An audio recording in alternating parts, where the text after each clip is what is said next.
Everything we once knew is gone.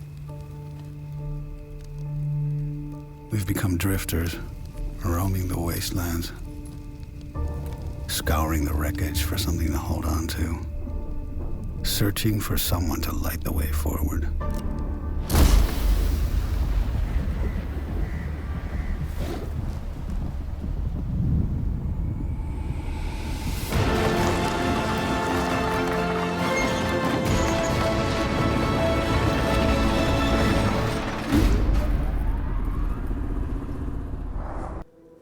Surviving the Aftermath is SimCity meets Civilization meets Age of Empires meets the Apocalypse.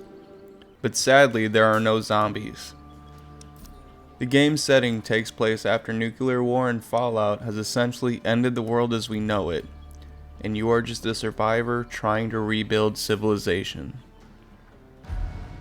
You struggle against the elements, natural disasters, catastrophes brought about by the nuclear fallout, as well as random attacks from bandits, wild animals, and creatures.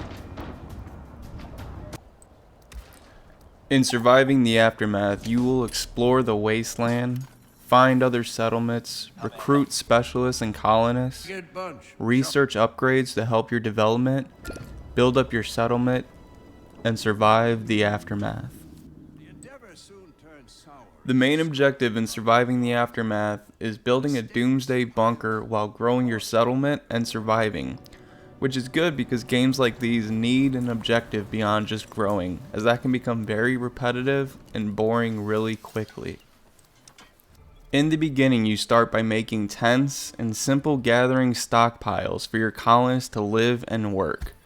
This is also how you'll get food in the beginning before you can farm your own. As the game progresses and you unlock more upgrades through research, you'll want to plan your settlement before developing, or you'll have to waste resources redoing some of the choices you've made. Your settlement will gain colonists through random groups that will come to your settlement looking to join, and also by having children.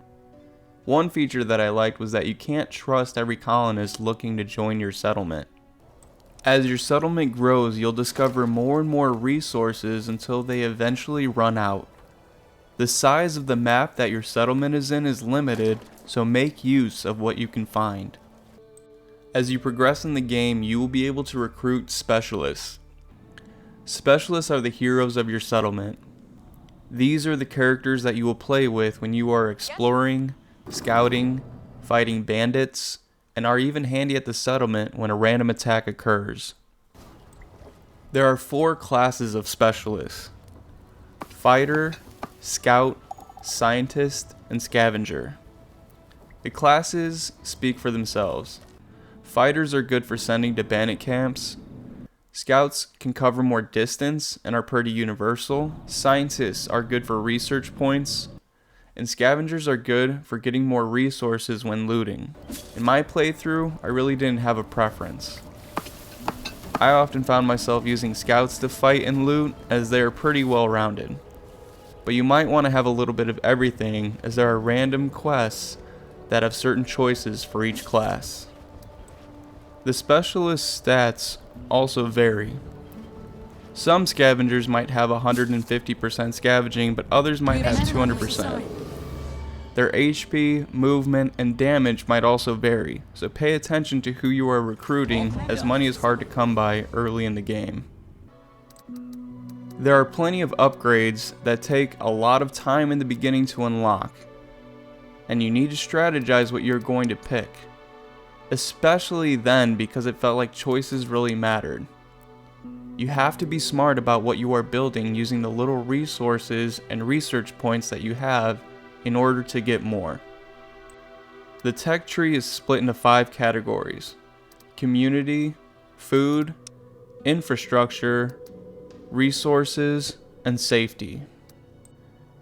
Community upgrades offer upgrades to housing and entertainment options to boost colonists' morale. Food offers upgrades to production and other ways of obtaining food, like farms and ranches. Infrastructure offers upgrades to energy and water production and new structures. Resources offers upgrades to resource production and extracting. Safety offers upgrades to your main camp structure, the wall, and overall improvements to the settlement's safety. When exploring the wastelands, you will encounter other settlements scattered about, and after unlocking the trade center from the tech tree, you will be able to trade with these other settlements. Trading with other settlements will really help with development, especially when it comes to getting extra tech research points.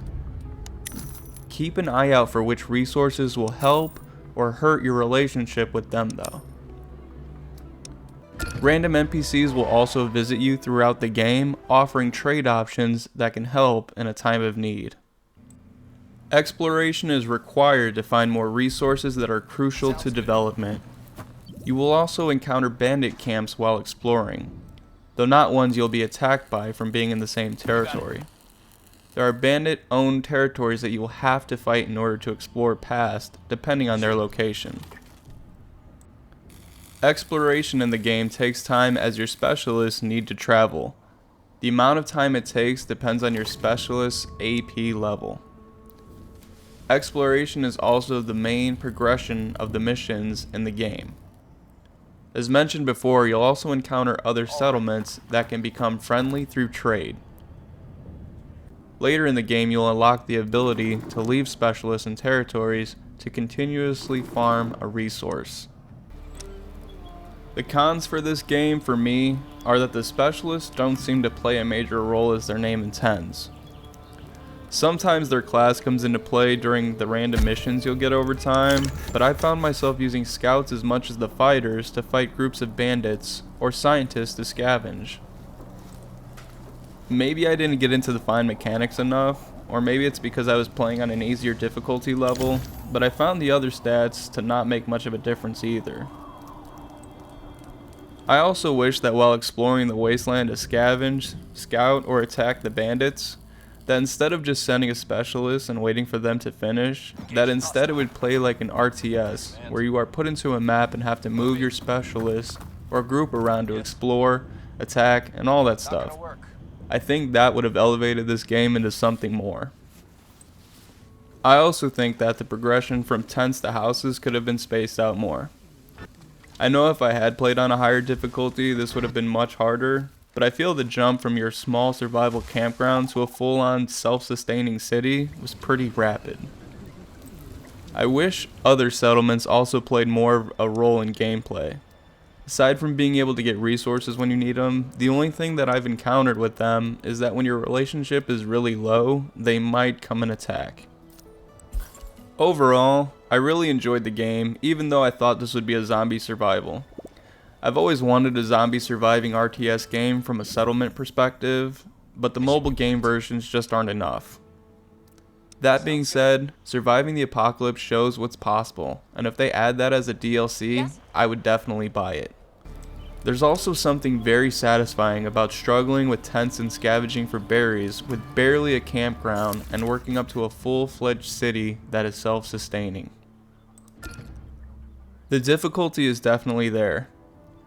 Even though I played on a normal setting, it still felt challenging at times, especially in the beginning. What I like about this game is that there are many factors to choose from that affect the gameplay's difficulty. All in all, I wouldn't say that the game is perfect, and it could use a few more extra features, but it is a fun way to kill some time, and it is definitely worth trying out. So that's all I have for this video.